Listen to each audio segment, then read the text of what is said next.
우스 땅에 욥이라 불리는 사람이 있었는데 그 사람은 온전하고 정직하여 하나님을 경외하며 악에서 떠난 자더라. 그에게 아들 7과 딸 3이 태어나니라. 그의 소유물은 양이 7,000마리요 낙타가 3,000마리요 소가 500결이요 암나귀가 500마리이며 종도 많이 있었으니 이 사람은 동방 사람 중에 가장 훌륭한 자라. 그의 아들들이 자기 생일에 각각 자기의 집에서 잔치를 베풀고 그의 누이 3명도 청하여 함께 먹고 마시더라. 그들이 차례대로 잔치를 끝내면 욥이 그들을 불러다가 성결하게 하되 아침에 일어나서 그들의 명수대로 번제를 드렸으니 이는 욥이 말하기를 혹시 내 아들들이 죄를 범하여 마음으로 하나님을 욕되게 하였을까 합니다. 욥의 행위가 항상 이러하였더라. 하루는 하나님의 아들들이 와서 여호와 앞에 섰고 사탄도 그들 가운데 온지라. 여호와께서 사탄에게 이르시되 내가 어디서 왔느냐? 사탄이 여호와께 대답하여 이르되 땅을 두루돌아 여기저기 다녀왔나이다. 여호와께서 사탄에게 이르시되 네가 내 종 욥을 주의하여 보았느냐? 그와 같이 온전하고 정직하여 하나님을 경외하며 악에서 떠난 자는 세상에 없느니라. 사탄이 여호와께 대답하여 이르되 욥이 어찌 까닭없이 하나님을 경외하리까? 주께서 그와 그의 집과 그의 모든 소유물을 울타리로 두르심 때문이 아니니까.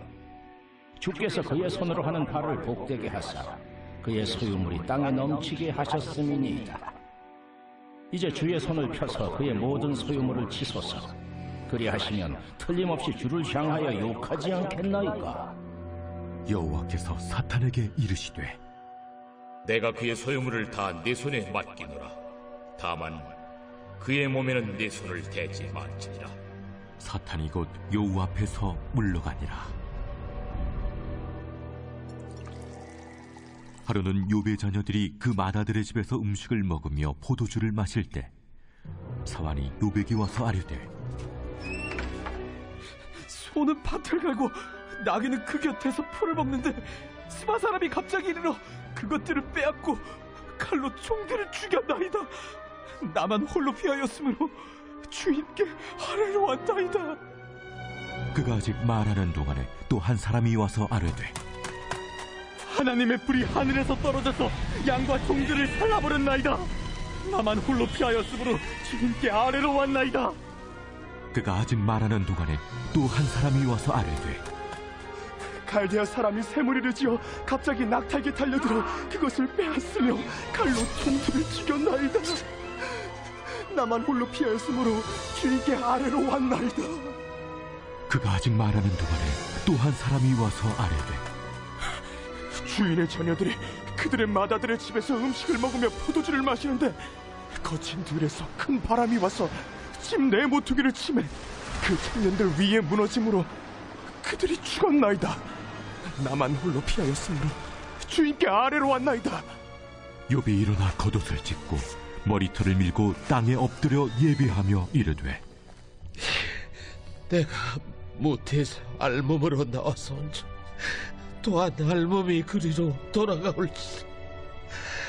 주신 이도 여호와시오 거두신 이도 여호와시오니 여호와의 이름이 찬송을 받으실지니이다 하고 이 모든 일에 욥이 범죄하지 아니하고 하나님을 향하여 원망하지 아니하니라. 우리에게는 참 많은 욕심들이 있습니다. 그런데 많은 욕심들 중에 제가 확신하는 것은 우리 모두가 한 가지 욕심은 다 갖고 있습니다. 그게 뭐냐면 좋은 평가를 받고 싶다라는 욕심이죠.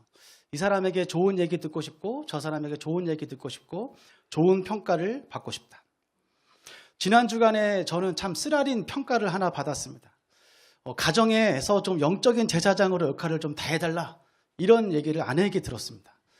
그래서 이게 얼마나 슬픈 일인가. 오늘 설교를 마치고도 아마 수많은 평가가 있을 겁니다. 설교가 좋았습니다. 설교가 안 좋았습니다. 그 얘기를 왜 했습니까? 주보에 쓰고 문자 보내고 또 이런 일들이 막 있을 겁니다.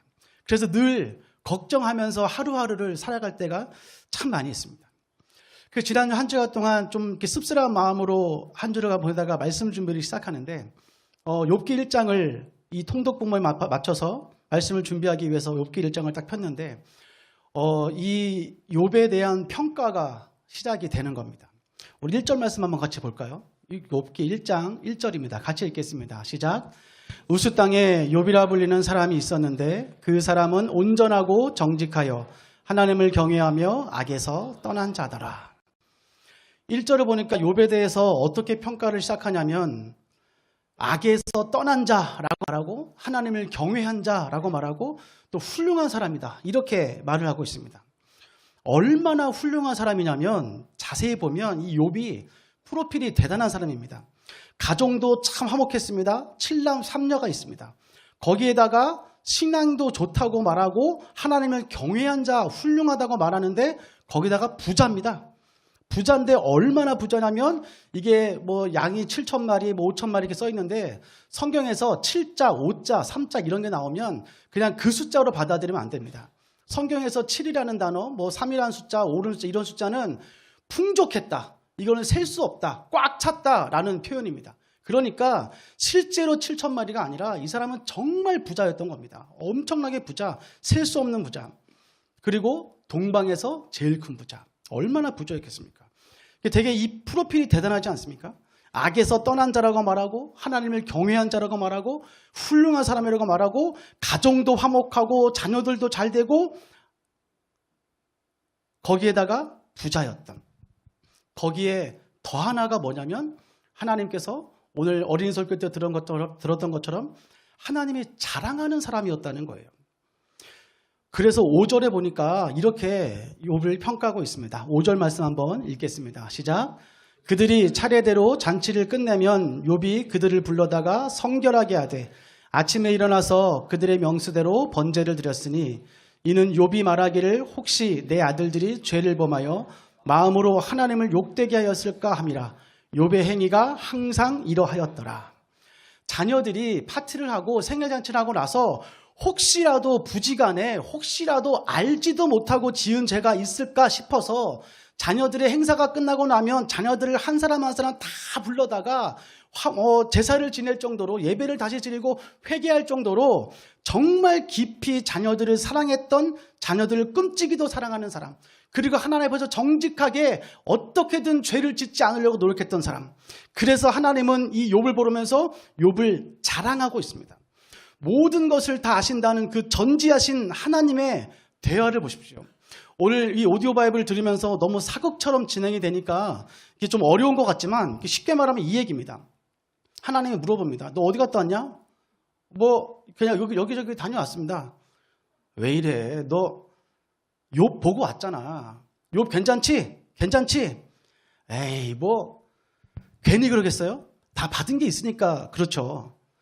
아니야. 너 뺏어가 봐. 그래도 걱정 없어. 결론은 이 얘기입니다.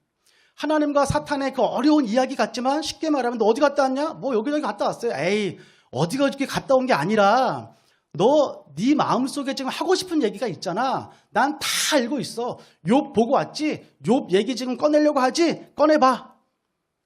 왜 그래요? 욥이 뭐 받으니까 받은 게 있으니까 그렇죠. 욥이 괜히 그러겠습니까? 뭐 준 게 있으니까 그런 거 아니겠어요? 이렇게 사탄은 이런 논리를 피고 있습니다. 그런데 9절을 보니까 이렇게 얘기하죠. 사탄이 여호와께 대답하여 이르되 욥이 어찌 까닭 없이 하나님을 경외하리까? 욥이 이유 없이 하나님을 경외하겠습니까? 욥이 아무 까닭 없이 받은 거 없이 하나님을 사랑하겠습니까? 이렇게 얘기를 하는 겁니다. 사탄의 얘기지 않습니까? 사탄의 얘기. 사탄의 얘기면 틀렸다라고 말을 하려고 하고 싶은데 실제로 틀렸다고 말하기가 참 어렵습니다. 사탄의 논리니까 사탄의 얘기니까 맞다고 하기가 참 그런데 아니라고 할 수도 없는 이 사탄의 이야기를 하고 있는 거예요. 받은 게 있어야 하나님을 사랑한다. 사실은 이것이 사탄의 논리가 아니라 지금 우리가 살고 있는 우리의 논리일 수 있습니다. 우리는 늘 뭘 받아야 기뻐하고 뭐가 좀 있어야 기뻐하고 뭐가 좀 있어야 신앙생활하고 사업도 잘 되고 자녀도 잘 되고 아이들도 잘 크고 가정도 뭔가 잘 되고 뭔가 잘 되는 일이 생겨야 신앙생활 잘하고 있다고 생각하고 안 좋은 일 좀 생기고 손해보는 일 좀 생기고 기분 나쁜 일 생기면 교회 안 다니고 신앙생활 접겠다고 말하고 신앙 버리겠다고 하는 것, 그것이 사탄의 수준과 똑같은 우리의 수준이에요. 사탄에게 보기 좋게 우리는 당할 수밖에 없는 겁니다. 여러분, 그런데 우리는 그럴 수 없지 않습니까? 그러면 안 되잖아요. 이 사탄의 논리에 보기 좋게 넘어가거나 이 사탄의 논리가 맞습니다, 이렇게 인정하면서 살면 안 되지 않습니까? 그걸 알면서도, 그렇게 살면 안 되는 걸 알면서도 우리는 왜 자꾸만 그렇게 살 수밖에 없습니까? 이런 일이 생겨서 그렇죠.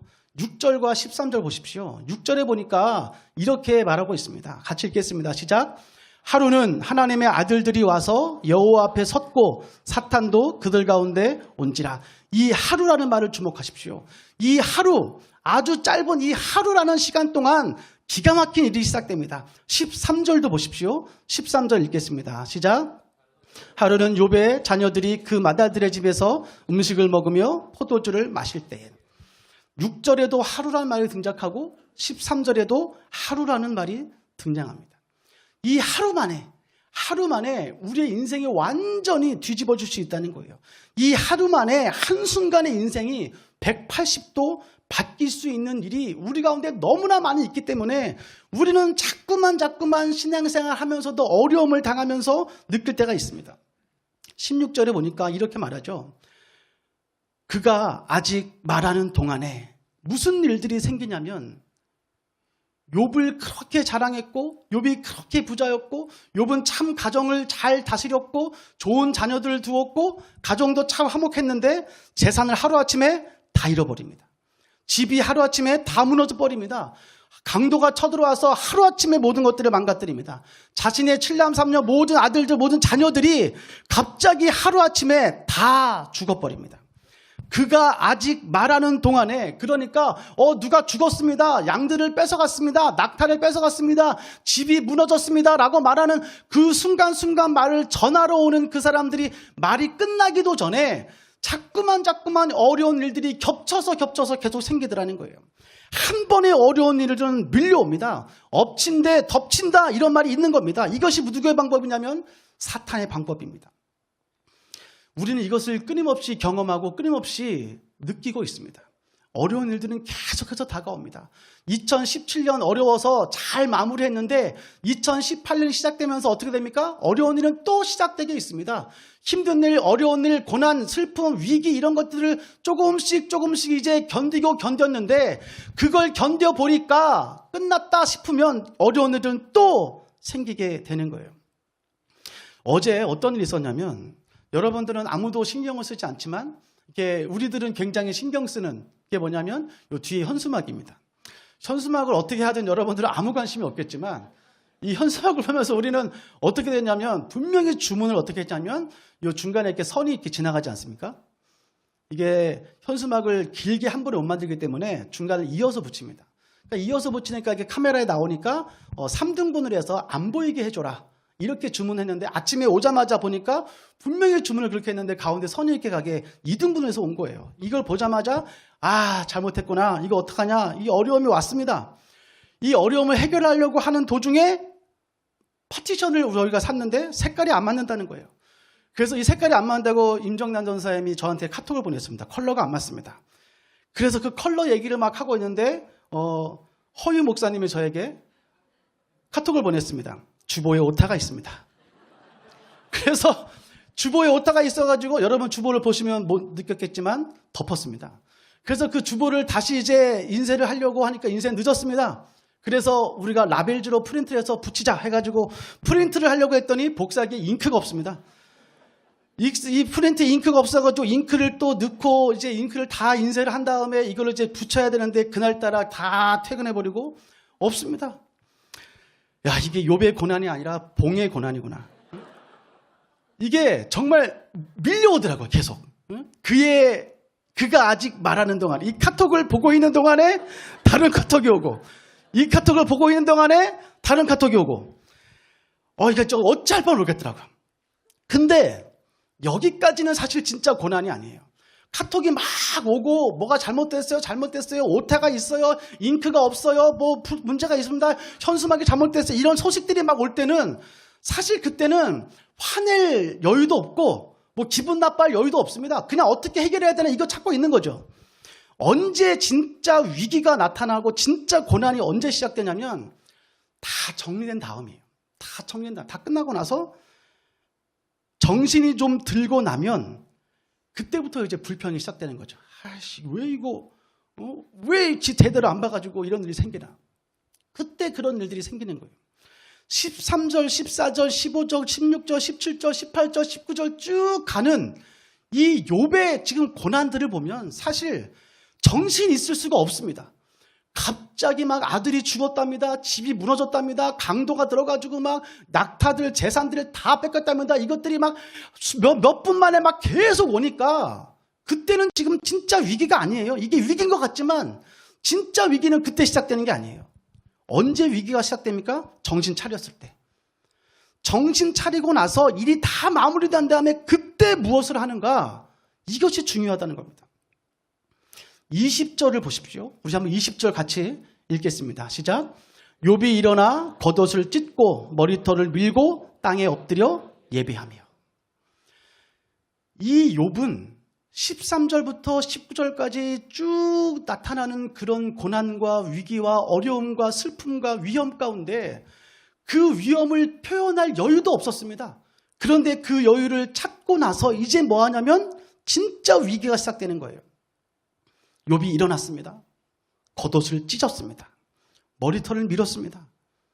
우리는 보통 욥을 불평하지 않았던 사람, 고난 가운데 하나님을 예배했던 사람 이렇게 말하지만 욥이 마음이 아프지 않았겠습니까? 욥이 힘들지 않았겠습니까? 욥이 그 속은 찢어지지 않았겠습니까? 욥의 마음이 아마 무너지지 않았겠습니까? 자식들이 다 죽어버렸습니다. 얼마나 자식들을 끔찍히 사랑했습니까? 혹시라도 죄를 지었을까 봐 생일이 끝나자마자 불러다가 함께 예배드리면서 회개를 얘기했던 그 자녀들을 그토록 사랑했던 자녀들이 다 죽어버렸습니다. 재산이 다 없어져 버렸습니다. 집이 다 무너졌습니다. 욥이 마음이 아팠겠죠. 슬펐겠죠. 힘들었겠죠. 화가 아마 머리 끝까지 났을 겁니다. 그 속이 찢어졌을 겁니다. 그러나 욥이 왜 성경에 기록되고 하나님이 자랑하시는 사람이 되었는가?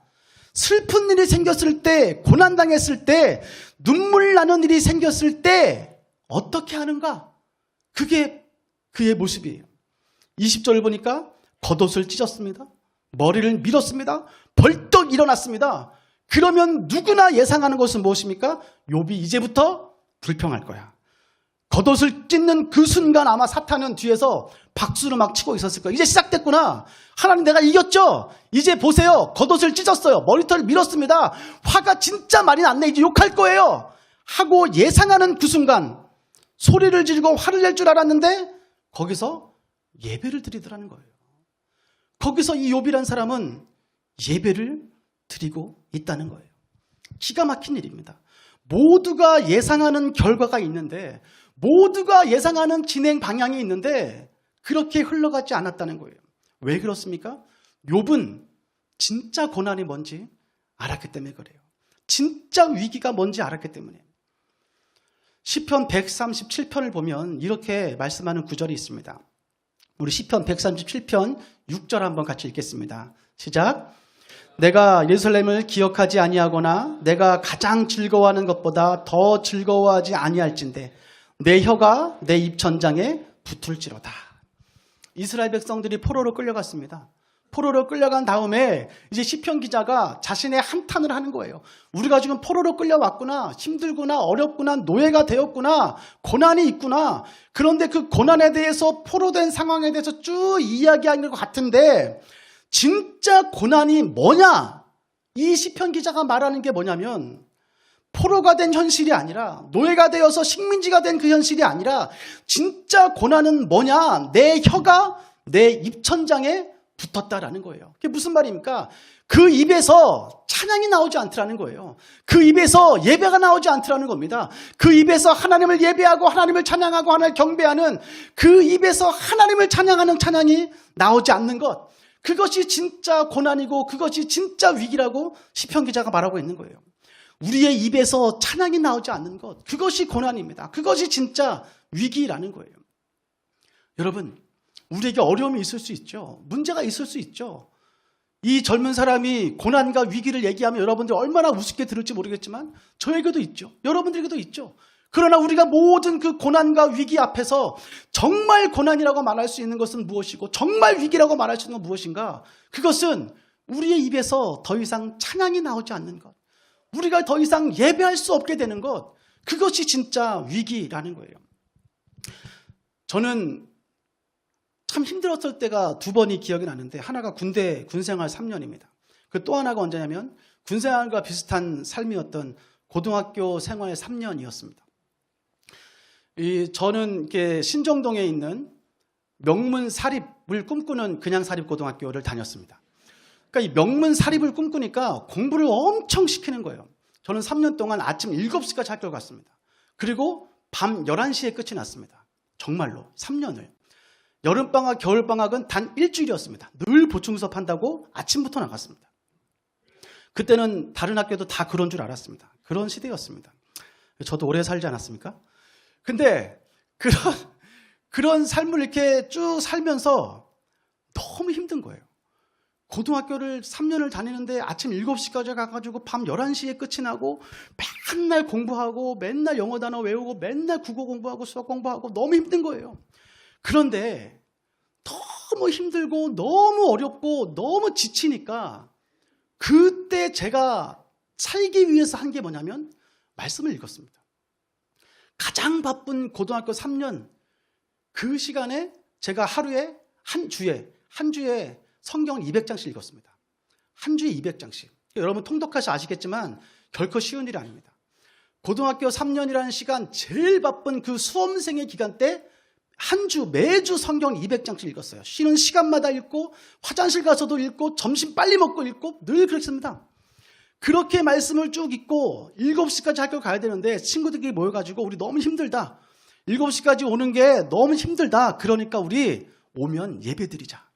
친구들끼리 모여서 얘기를 했습니다. 그래서 7시까지 와야 되는데 6시 반까지 학교 오자. 그래서 6시 반까지 학교 와가지고 30분 동안 예배하고 시작을 했어요. 왜 그랬을까요? 제가 믿음이 좋아서요? 아니 목사 될 사람이었으니까? 거룩하고 경건해서요? 그렇게 안 하면 죽을 것 같았어요. 그렇게 안 하면 못 살겠더라고요. 말씀이 살립니다라는 이 대답은 지금 어울리는 것이 아니라 정말 힘들고 어려운 그 시기에 말씀을 읽지 않으면 내가 죽을 것 같더라고요. 30분 일찍 나와서 예배하지 않으면 내가 견딜 수가 없겠더라고요. 여러분, 고난을 버티게 하는 것, 그 고난을 이기게 하는 것은 무엇이냐면 바로 예배라는 거예요. 예배가 우리를 회복시키는 것이고 예배가 우리를 다시 살려내는 것입니다. 여러분, 예배하십시오. 예배가 무엇입니까? 지금 드리는 예배가 구약의 제사입니다. 구약의 제사가 신약의 예배 아닙니까? 제사는 무엇입니까? 모든 것을 죽이는 시간이 제사였습니다. 드려진 제물을 반을 쪼개고 그 짐승을 각을 뜨고 산산조각을 해서 피를 다 빼고 창자 내장을 다 꺼낸 다음에 불을 태워서 죽이는 것, 그것이 제사였습니다. 완전히 죽는 시간이 제사의 시간이에요. 그것이 지금 예배입니다. 오늘 우리 예배는 무엇이어야 됩니까? 나의 슬픔이 죽는 시간이 예배인 것입니다. 나의 모든 고난이 죽어가는 시간, 그것이 예배인 줄을 확신합니다. 나의 아픔이 떠나가는 시간, 나의 슬픔이 떠나가는 시간, 나의 문제와 나의 고난과 나의 모든 어려움의 낱말들이 떠나가는 그 시간, 그것이 오늘 예배가 되기를 주의 이름으로 축복합니다. 오늘 이 욥이라는 사람은 바로 그렇게 했습니다. 너무나 힘들고 너무나 지치고 더 이상 견딜 수 없는 그 고난 가운데 빠졌을 때 이 욥의 유일한 해결책은 무엇이었습니까? 그 앞에 예배하는 것이었습니다. 여러분, 가다가 힘들면 쉬어가십시오. 가다가 힘들면 주저앉으십시오. 가다가 힘들면 그곳에 넘어지십시오. 가다가 힘들면 엎드려 주십시오. 그 넘어진 그곳에서 주님을 예배하십시오. 주저앉은 그곳에서 하나님을 예배하십시오. 걸어갈 힘이 없어서, 걸어갈 힘도 없어서 주저앉을 수밖에 없는 그 상황 가운데 그 주저앉은 그곳에서 하나님을 예배하라는 겁니다. 그 욥의 예배의 내용이 무엇입니까? 21절입니다. 21절 함께 읽겠습니다. 시작. 이르되 내가 모태에서 알몸으로 나왔사온즉 또한 알몸으로 그리로 돌아가올지라. 주시니도 여호와시요 거두시니도 여호와시오니 여호와 이름이 찬송을 받으실지니이다 하고, 그 예배의 내용이 이것입니다. 주시니도 여호와시고 거두시니도 여호와시다. 욥기의 주제입니다. 욥기의 주제는 고난이 아닙니다. 욥기의 주제는 고난당할 때의 자세, 고난을 극복하는 방법, 이것이 아닙니다. 욥에서 배울 것은 고난에 대한 자세가 아니라 하나님의 주권을 인정하는 겁니다. 그것이 나에게 해가 될지언정, 그것이 도무지 이해가 되지 않는 일이 있을지언정, 눈물이 앞을 가는 일이 생겨도 하루아침에 모든 것이 무너져 내린다 할지라도 그럼에도 불구하고 모든 것이 하나님의 뜻 안에 있습니다. 이것을 고백하는 것, 그것을 배우자는 것이 오늘 욥기의 말씀입니다. 어렵죠. 못하죠. 우린 그렇게 할 수가 없습니다. 힘들죠. 어떻게 그 어려움과 눈물을 닦는, 눈물을 사라지게 하는 방법을 어떻게 이렇게 쉽게 할 수 있습니까? 못합니다. 어렵습니다. 힘들죠. 그런데 그거 말고 우리가 할 수 있는 게 뭐가 있습니까? 예배 말고 우리가 해결할 방법이 뭐가 있습니까? 우리가 정말 어려움 당했을 때 우리는 스스로 해결할 수 있는 것 없는 것이, 해결할 수 있는 것이 아무것도 없다는 것을 우리는 늘 깨닫습니다. 그때마다 우리가 할 수 있는 단 한 가지는 예배밖에 없어요. 예배 하나밖에 할 수 있는 것이 아무것도 없습니다. 그 아무리 힘들고 아무리 어렵지만 우리는 할 수 없는 존재지만 그럼에도 불구하고 예배하며 나갈 때에 그 고백이 있을 때 모든 것이 하나님이 하셨습니다라는 고백을 할 때 마지막 22절의 평가를 받을 수 있습니다. 22절 같이 읽겠습니다. 시작. 이 모든 일에 욥이 범죄하지 아니하고 하나님을 향하여 원망하지 아니하니라. 말씀을 준비하면서 인간으로서 도저히 이해할 수 없는 마음으로 말씀을 준비했습니다. 저도 사람이니까요. 욥은 참 억울하겠다. 그렇죠? 이렇게 억울하게 고난을 당하면 되는가? 이해할 수 없다. 어떻게 이렇게 죄도 안 짓고 잘못도 안 했는데 이렇게 큰 죄를 지었을까? 아니, 큰 고난을 당할까? 욥이 자신의 고난을 이해할 수 있었겠습니까? 이게 이해가 됩니까? 자식들이 죽고 집이 막 무너지고 하루아침에 가진 재산이 그냥 다 사라지는 이 상황이 이해가 되겠습니까? 다른 사람 또 있잖아요. 요셉이라는 사람은 어떻습니까? 요셉은 스스로 이해가 되겠습니까? 형들이 막 죽이려고 하고 팔아먹고 노예로 끌려갔다가 열심히 일했는데 억울하게 누명 쓰고 감옥 가고 이게 이해가 됐겠습니까? 억울한 일이죠. 다윗은 어떻습니까? 민족의 원수였던 골리앗을 무찔렀는데 영웅이 되어도 시원찮을 판에 37년을 죄인으로 도망다닙니다. 이해가 안 되죠. 억울하죠. 성경을 아무리 읽어봐도 성경은 다 이해가 안 되는 이야기 투성입니다. 도무지 이해가 안 됩니다. 그런데 이 억울한 고난과 이 억울한 아픔이 있는 이 이해가 되지 않는 이 성경이 얼마나 감사한 일인지 모르겠습니다. 이런 억울한 고난, 어떤 것보다도 누구보다도 더 억울한 고난과 죽음이 있는데 그것이 바로 예수 그리스도의 죽음과 예수 그리스도의 고난입니다. 우리는 욥을 보면서 도무지 이해할 수가 없다. 욥은 왜 이렇게 무고하게 고난을 받았느냐? 왜 하나님은 이렇게 무고히 욥에게 고난을 내렸느냐? 욥에 대해서는 변호하고 싶어 하지만 예수 그리스도가 우리 위해서 죽으신 그 사건에 대해서 우리가 얼마나 변호했고 얼마나 감사했습니까? 우리는 내일부터 이제 고난주간이 시작됩니다. 그 이해되지 않는 죽음, 도무지 이해할 수 없는 그 고난과 예수 그리스도의 죽음, 그 이해되지 않는 죽음이 바로 우리를 구원하시려는 하나님의 시작인 것입니다. 내일부터 고난주간입니다. 넘어진 곳에서 죽음 앞에서 예배하고 찬양하신 분이 바로 예수 그리스도이십니다. 욥의 고난을 우리는 이해할 수 없습니다. 그보다 더 크게 그리스도의 고난도 우리는 이해할 수 없습니다. 우리는 이번 한 주간 이해되지 않는 한 주간 한번 살아봤으면 좋겠습니다. 욥의 고난을 보고 이해할 수 없습니다. 그리스도의 고난을 묵상하면 묵상할수록 이해할 수 없습니다. 이번 한 주간 하나님을 이해하는 시간이 아니라 하나님을 인정하는 시간 되기를 주의 이름으로 축복합니다. 욥의 고난이 아니라 욥은 어떻게 하나님을 인정했는가를 붙잡는 시간, 그리고 그 욥과 함께 그 억울한 고난과 아픔을 당했던 이 예수 그리스도의 고난을 이해하는 것이 아니라 하나님의 사랑을 인정해 나가는 귀한 한 주간 되기를 주의 이름으로 축복합니다. 기도하겠습니다.